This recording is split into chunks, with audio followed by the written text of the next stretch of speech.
Marhaba and welcome again to another episode of Let's Talk Mobility, Environment, Nature, Green Mobility and Road to Zero. So many initiatives we heard about today from Nadia Rouchdy from Emirates Nature-WWF. Environment conservation and economic development. Can there ever be a balance?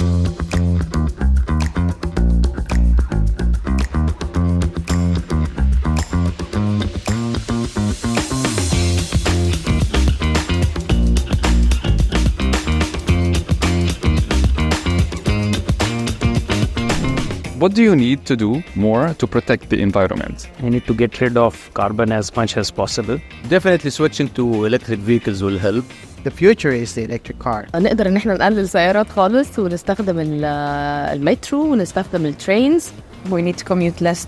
We need to look at more hybrid options. The first step is to really reappreciate the environment, is to reconnect with it.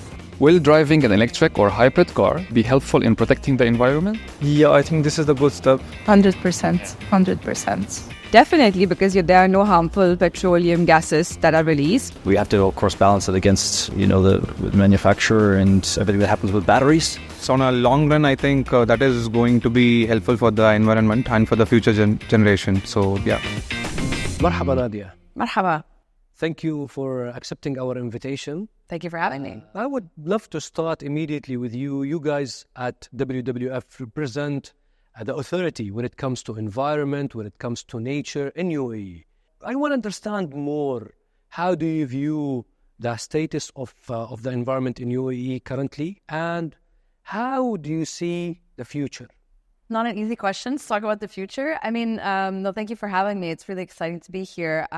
We at Emirates Nature-WWF, we are the local WWF partner in the UAE, working on nature, climate, circular economy, food security, water security, multiple issues.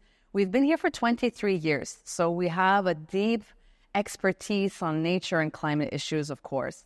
So I think, seeing how the country has evolved and changed over time has just been really remarkable to witness, not only from a governmental perspective, but from the private sector.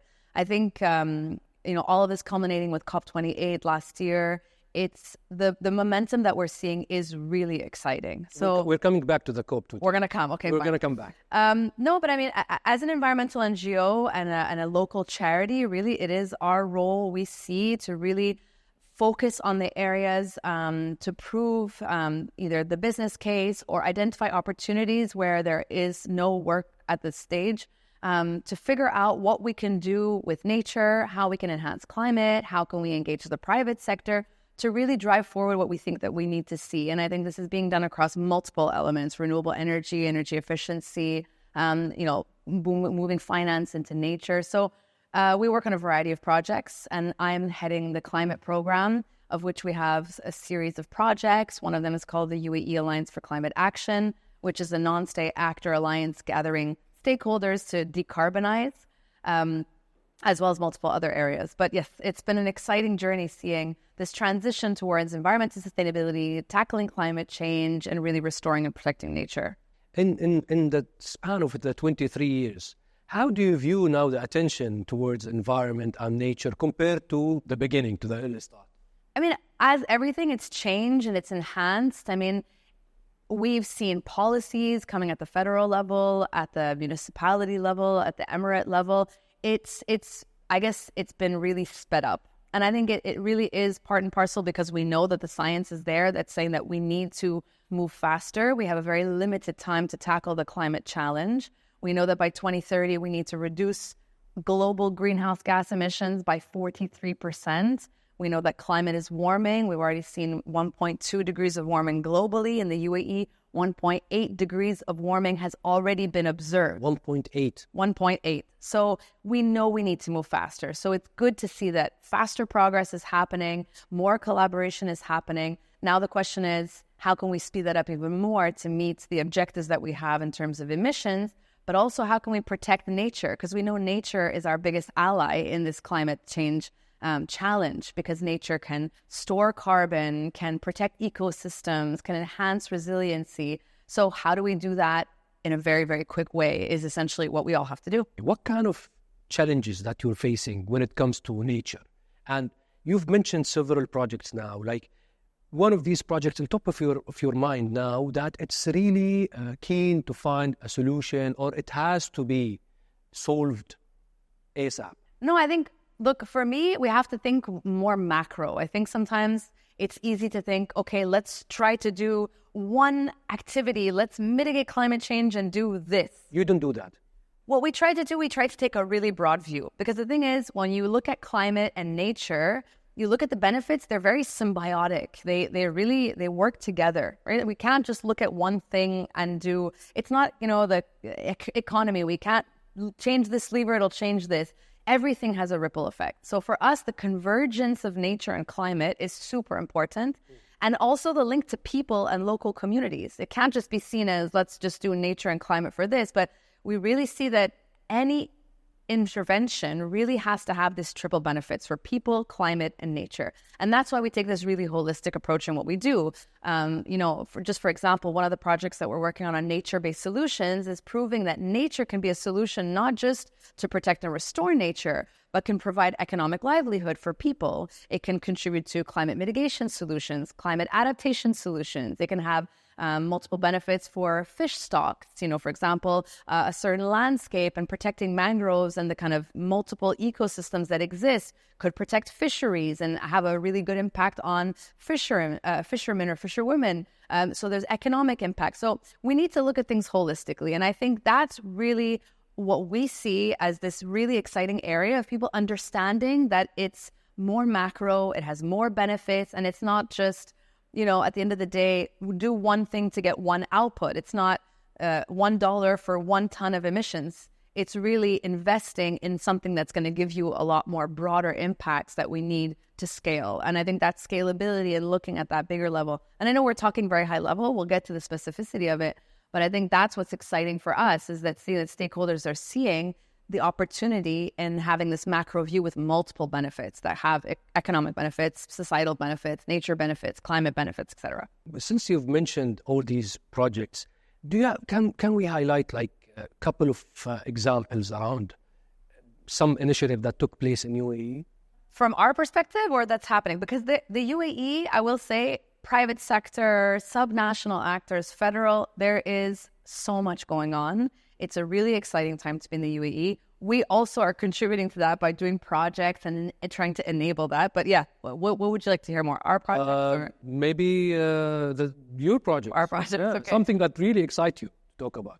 I mean, I might be biased. I like the projects that I am contributing to. I think we have many, many exciting projects across the board. Like I said, this nature-based solutions project really is so exciting because it's looking at the intersection of science and research, but also how can nature-based solutions contribute to food security and food diversification. This is really a big topic now, food security. It is a very big topic. So really looking at, what kind of agricultural yields can we get from certain utilize things like salicornia or things that grow much more naturally in drought-tolerant areas that are saline-tolerant. How can they contribute to also producing domestic produce and diversifying that? So we're looking at those elements, and also, also looking at the private sector. So some of the things that I work on is really trying to find ways to enable the private sector to look at the climate challenge and deconstruct it and not make it look so intimidating. Okay, we have to tackle climate change and reduce emissions.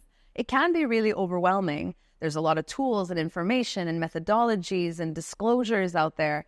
So one of the projects we work on, the UAE Alliance for Climate Action, UACA, is trying to break that down for SMEs, but also try to support the leaders who are in this space and try to connect the dots between people who are starting, people who are advanced, bringing it together, and then also being the voice of those. So what is everyone feeling, and how can we be that voice to elevate solutions, elevate barriers to the higher level so that we can learn from each other? So, one of the initiatives that we launched last year at COP28 is this Road to Zero initiative. And how it came about was we asked our members, we have 51 members in the UAE that participate in this alliance. Road to Zero. UACA and Road to Zero. And this alliance is essentially, like I said, it's an enabling entity. We're not doing the work for these entities. A lot of our organizations are doing important work on the ground. They've been doing it for years. But our question always was, how can we support you? And how can we make 50 organizations come together and decarbonize, so reducing carbon emissions, contributing to the country's trajectory and net zero plans, but doing it faster and doing it better because we're together, right? And so one of the questions we had was, what are your challenges? So we asked these 51 organizations, what are your challenges? And everyone said scope 3. And so when we say scope 3, I don't want to be too technical, but scope 3 is basically any carbon emission that comes from your supply chain coming into your business or coming out of your business. So anything that happens outside of, let's say, your organization that comes into your products and services and comes out. So upstream or downstream supply chain. And everyone's struggling because it's not something that they have control over. So if I'm a house and I get food delivered to my house, what I do with that food maybe on the spot can be one thing, but how that food is produced, reach your home, all the elements that come into my home and how it's disposed of are things I don't have control over. So that's a very simple example. But a lot of organizations are saying it's a real struggle. So anyways, long story short, we had over 60 consultations with members to say, how can we support you in bringing a collaborative idea together that could help the UAE reduce its carbon emissions, but also help you? And actually, transportation was almost this like silver bullet because it sits across everyone's value chain.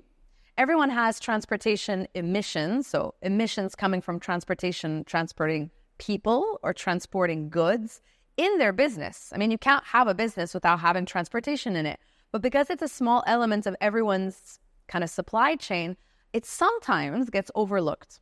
And so this idea about why don't we get organizations to really double down on their transport emissions, either through, transportation that they own or transportation that they lease, or through their third-party logistics, if we can transform and set targets that transportation should be electrified and be zero emissions or lower emissions, then how about we collaborate on that so that everyone's small contribution, if 51 organizations say yes to this, and if everyone can reduce a small amount, then together we can hopefully add up and contribute to the transportation emissions of the country. Yeah, we had one of the episodes earlier at our show. We had a gentleman who launched a fully electric bike. Yeah. And it will be launched soon in UAE. So all your food delivery soon, it will be also electrified. So I think we removed one little item.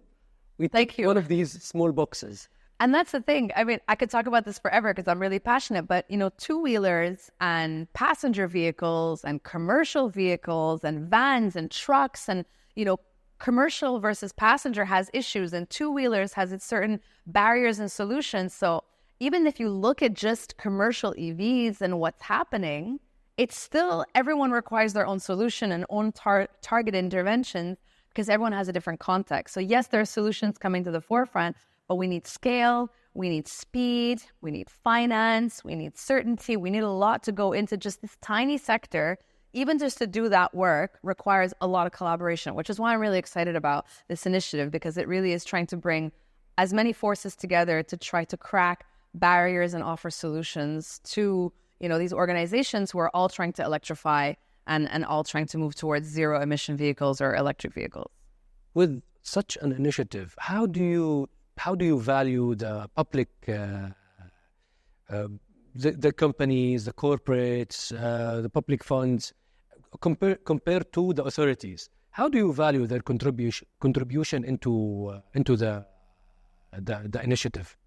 Look, businesses, I feel for businesses. They have a lot of work to do. So, a lot of challenges also on another side. And, business challenges, regular challenges. I mean, the whole context of the world has changed. COVID brought on challenges. There's multiple business challenges that businesses are already dealing with. And then I think decarbonization and asking them to reduce emissions in line with science to say, reduce your emissions by at least 43% by 2030, which, by the way, is tomorrow. It's very, very quick. We're 2024 already. It's happening very fast. And we're asking organizations to report, measure, and reduce their emissions in a fast way. So, we talk about renewable energy. We can talk about energy efficiency. We talk about electrification. There's a lot to do. So you see actually sustainability teams growing, which is good. I mean, not good because I think the problem still remains, important. But I think there's a lot of organizations putting effort into this. It's really going to the CEO level, which is really great. You see CEOs now really talking about climate, talking even about nature. We're seeing CEOs and high-level leadership positions talking about the importance of nature, because if you think about it, nature is an input into business, and it's not valued in business. So anything that happens in nature has the potential to, disrupt supply chains, to disrupt businesses. So valuing nature is going to be really important too. I see that as a big trend coming our way in the UAE. But I think, how do we value it? We listen a lot. We try to be, like I said, this voice piece as the UACA, the UAE Alliance for Climate Action, to try to listen and try to see how can we elevate certain messages or elevate certain learnings to say, oh, this is an opportunity, we can change this, or we can adapt this, or we can propose solutions. Because, like I said, everyone internally has their own challenges. What we can do is try to provide solutions to make the enabling environment either easier or just share information better. Because, like I said, lots of challenges, lots of opportunities. The solutions are there, but it's about scaling them, finding the suppliers. Like you said, there was one supplier coming in for two-wheelers. Who are they? Does it fit your product portfolio? Does it fit the specs that you need? Doing the case study, convincing leadership, getting finance. So how can we help organizations through that journey is essentially not an easy nut to crack. Not at all. Green mobility.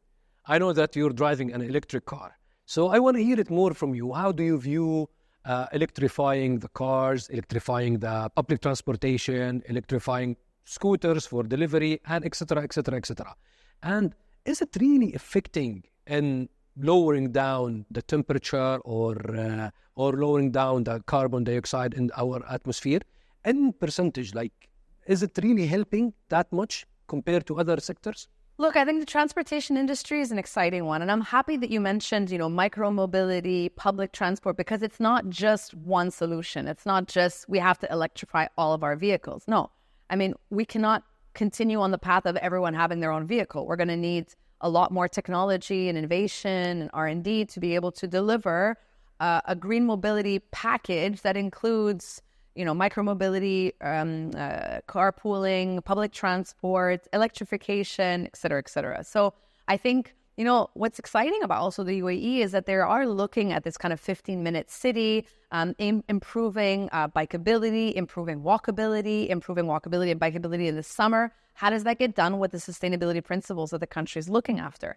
So I think that's really exciting because you have almost, this is a built city, so it's not a blank canvas, but it almost can be a blank canvas because it's thinking about what are the livability metrics that are going to matter for the future. And I think that's what's really exciting about some of the plans that we see coming out of the UAE is saying, like I said, bikeability needs to be important. I have seen a plan of making sure that all bike paths are connected to make sure that people can have the opportunity to bike to work or bike to school or bike.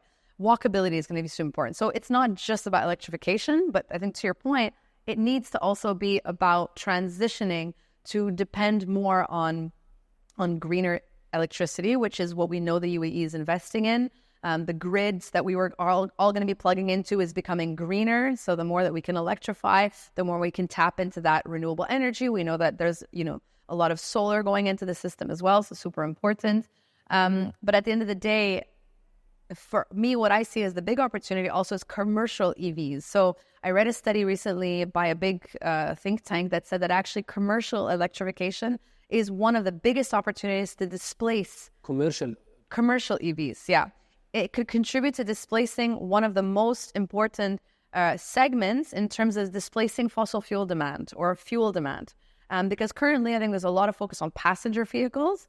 We're seeing a lot of that, focus here. We got good penetration year on year for EVs for the passenger sector.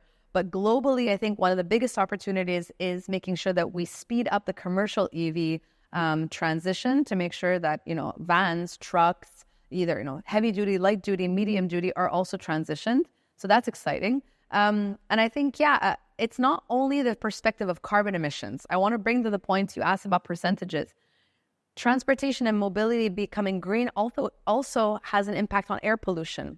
So the more that we reduce tailpipe emissions, so what comes out of the tailpipe, has an impact on air pollution, has an impact on health. And I think those are some often benefits that we forget that are quite immediate as soon as you start electrifying, carbon emission reduction and percentages, of course, it takes time.